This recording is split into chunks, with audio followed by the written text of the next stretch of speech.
Welcome to our new series, Chronic Illness and Disability 101. Did you know that more than 50% of all working adults will at some point in their career experience a disability or a debilitating event that will last longer than 90 days? Here, we're sharing facts and disproving stereotypes. So whether it's you or someone you love, this journey can be a little easier and a lot less lonely.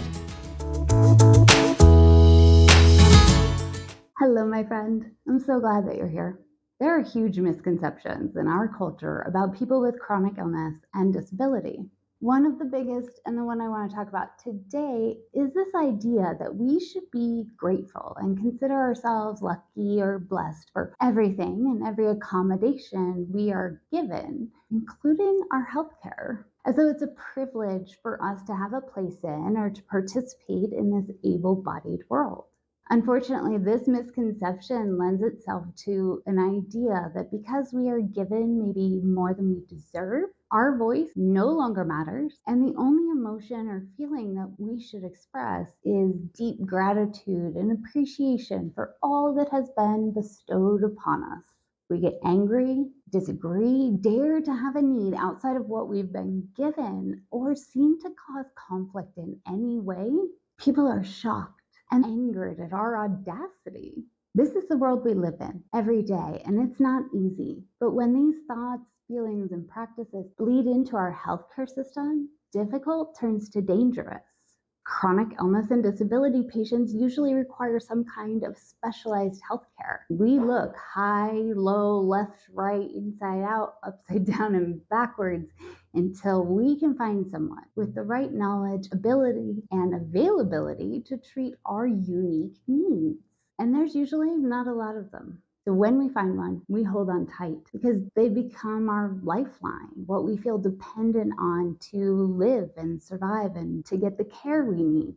The thought of trying to find a new specialist is terrifying. So most patients would rather suffer in silence, engage in any type of conflict with their specialist for fear of losing them. Patients begin to feel trapped and silence themselves in and out of the provider's office, even to their own detriment. Conflict is part of life, and trying to avoid it completely with your specialist is what can lead to subpar patient care, negative patient outcomes, medical abuse, medical gaslighting, even neglect. Now, most people say, oh, I would never let that happen to me or a loved one. But you probably already have, and you just don't realize it. Have you ever left an appointment with a provider more frustrated or confused than when you went in? Have you ever been told, oh, well, your blood work's normal, or you just need to rest? It's probably just stress. Or have you tried losing some weight? And then there's the ever infamous, let's check back in 3 to 6 months and see how you're doing then. These are all ways that our healthcare system shuts down the concerns and needs of all patients. It happens all the time, but we never look too closely or for too long because we know our system has a dark, ugly underbelly, but there is nothing worse than feeling powerless to stop something that should never be happening in the first place. So we put on blinders, and those blinders combined with fear and our aversion to conflict is how horrible things happen to patients every day. It's how our healthcare system continues to abuse and take advantage of those that are the most valuable and in the most need of care. Did you know that Stephen Hawking was abused by his providers? In the late 1980s, while still married to his first wife, Jane, Elaine Mason was hired as one of Stephen's full-time nurses. They grew incredibly close, which really concerned the family, especially when he announced in 1990 that he was going to leave Jane for Elaine. The two married in 1995, just a couple months after his divorce was finalized, making Elaine his nurse and his wife. By the early 2000s, Elaine had isolated Stephen so much he had little to no contact with friends or family for about 5 years. His family tried to intervene. The police investigated Elaine numerous times, but because Stephen refused to speak up or press charges, there was nothing anybody could do. Once the two finally divorced in 2006, Stephen was finally able to reconnect with his family and especially his children. Unfortunately, history repeated itself. After Stephen's death, it was discovered that in his last few years, Stephen was again being abused by one of his nurses. Patricia Dowdy was found guilty of failures over his care and financial misconduct. Stephen never advocated for himself or admitted that he needed help, even though there were a lot of people waiting and ready to help. He silently endured abuse not once, but twice.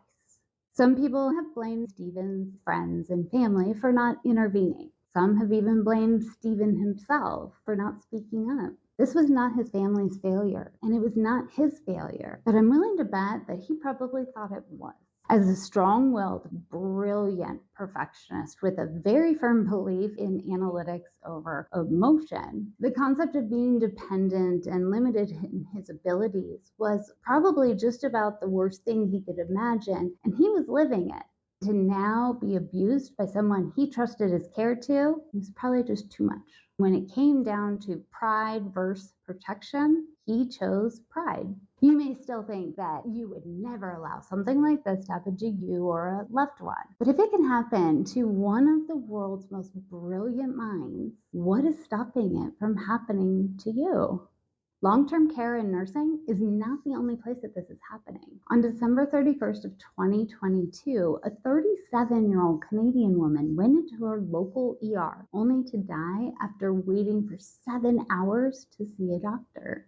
Her husband said they were neglected, and despite numerous attempts to alert the nurses and the front desk staff of his wife's quickly declining condition, the only action taken was the security guard brought them a small cup of water. Right around that 7-hour mark of waiting, she finally saw the emergency room doctor, was given some pain medication, and was sent to x-ray. Unfortunately, that is where she coded and they were never able to revive her. This is awful all on its own, but the day before, on December 30th, a 67-year-old woman waited in her local emergency room. She repeatedly asked about how much longer, and as the 7th hour approached, they told her she was still very low on the list. She decided to go home. Sadly, she passed away at home just a few hours later. Stephen silenced himself, and these two women were silenced by those they went to for help. This is not okay. None of these people should have ever been silenced. These deaths are heartbreaking, and from what's been released about the two women, they probably could have been prevented had they received medical attention in a more timely manner. The question that we're all asking over and over is, why is this happening? I think it's because there's not enough checks and balances in our healthcare system. However, we all have this one incredibly powerful tool that we forget about: our voice. We can use this powerful tool to medically advocate for ourselves, our loved ones, and to advocate for change. Medical advocacy. 2 simple words, a simple phrase that can somehow feel big and intimidating, but at its core, it's just people. It's patients, providers, loved ones, even communities using their voices to promote and protect the rights of patients. Being sick sucks. Trying to figure out what and where to get the care that you need, and navigating all the bureaucratic red tape makes your fight a lot harder. This is an extremely high stress and emotional time. It's easy to forget that everyone from patients to providers are just people trying to do the very best that they can and usually doing it scared. Medical advocacy is a crucial part of our healthcare system that is misunderstood and drastically underutilized. This isn't just fighting for your right or navigating red tape. Medical advocacy is this wide array of activities that are focused on supporting and representing patients. Appointed advocate can be a professional from an organization, a social worker, healthcare provider, trusted friend or relative, really anyone, as long as you trust them and you believe that they are dedicated to helping and protecting you. These advocates can serve as intermediaries between patients and healthcare providers. They can offer guidance, support, assistance in navigating our crazy complex medical system, or really anything that a patient or their family needs. That means the patient and the loved ones and even the providers can focus on getting the patient healthy and improving patient outcomes rather than all the bureaucratic mess. Many people don't know that there are professional patient advocates and organizations. I didn't. These individuals work tirelessly to protect and uphold patient rights, the access to quality care, treatment with dignity and respect, and they work so hard to preserve the privacy and confidentiality of everyone. Advocates can function as a voice for their patients who may struggle with or are unable to advocate for themselves. Because of their training and knowledge, they can also provide reliable information, education, resources, all of which can encourage and empower patients to participate in their healthcare decisions actively and confidently. Communication is one of the most crucial parts of medical care, and patient to provider communication is not always simple or collaborative. It can break down completely. When that happens, advocates can step in and be a liaison or a go between to ensure that the communication stays productive and that patients' concerns, preferences, and questions are addressed appropriately. With how fragmented our healthcare system is, that communication is made even harder. Patients who are already in poor health can struggle to keep up with the mountain of information that needs to be recorded and sorted and shared and paid and organized. Advocates have the training and the resources to help streamline this communication, ensure that information is shared appropriately, and they can help foster the collaboration and coordination among the different healthcare providers involved in a patient's care. The diagnostic and treatment process of any illness can be confusing and long and hard, but when you have a rare chronic illness,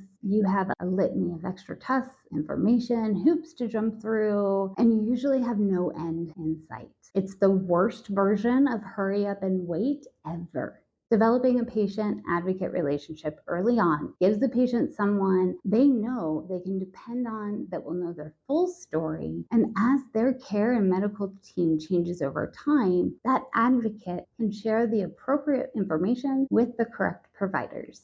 Whether you're self advocating or using a professional advocate, that coordination and transition of care is so important. And there's a lot of information to keep track of. Your advocate, they know your history. They can easily coordinate your care, schedule your appointments, find referrals, communicate treatment plans between providers, and even organize all your necessary medical records. It can be a huge relief to pass off that administrative burden. Medical advocacy isn't just helping patients with the bureaucracy of medicine. It's also emotional support, empathy, and a dependable ally. There are a lot of barriers that patients can face trying to get care.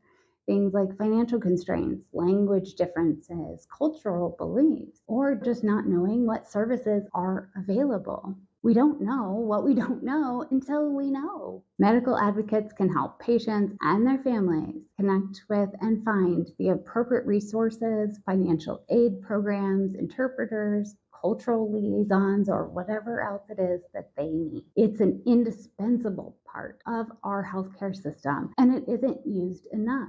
Whether someone chooses to self advocate or uses a professional, patients have medical rights that need to be protected. Providers go to medical school and have lots of specialized training. However, they don't know everything, and they certainly don't know everything about you, your experience, or your body. In fact, you are the world's one and only expert on you. And a good provider will recognize the importance of that and look to collaborate with you along with any of your other providers.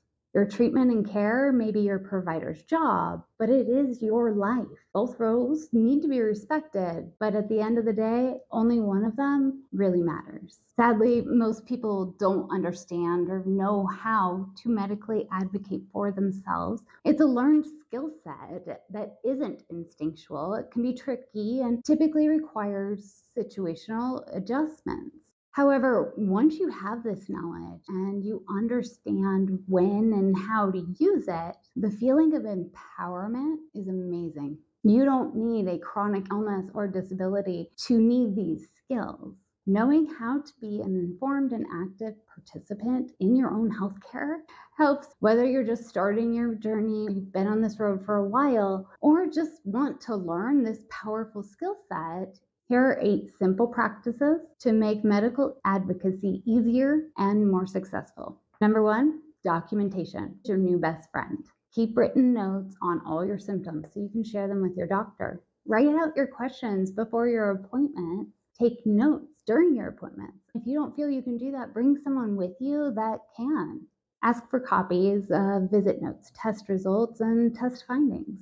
Number 2, preparation. Hope for the best, prep for the worst. Have your questions, requests, and concerns all written out before you go to the appointment. Make sure that you bring any information from other providers that may be relevant or that this provider needs to know.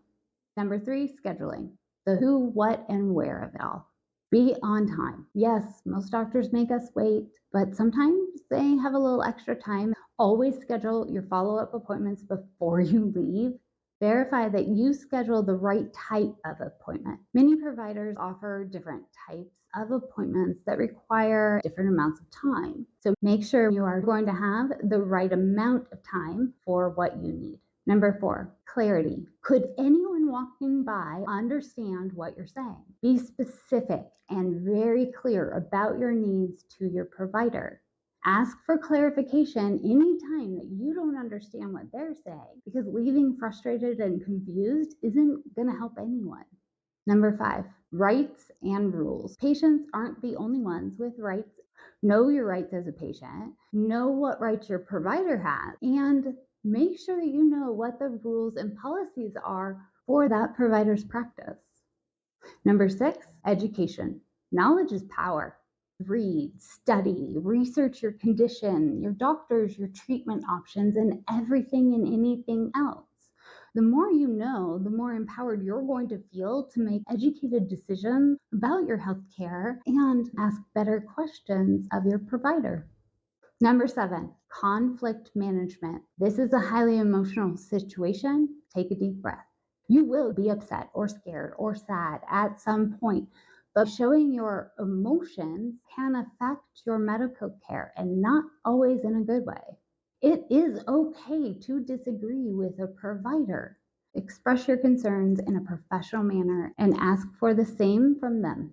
Be okay with breaking up with your provider. Not always fun, but sometimes it's necessary.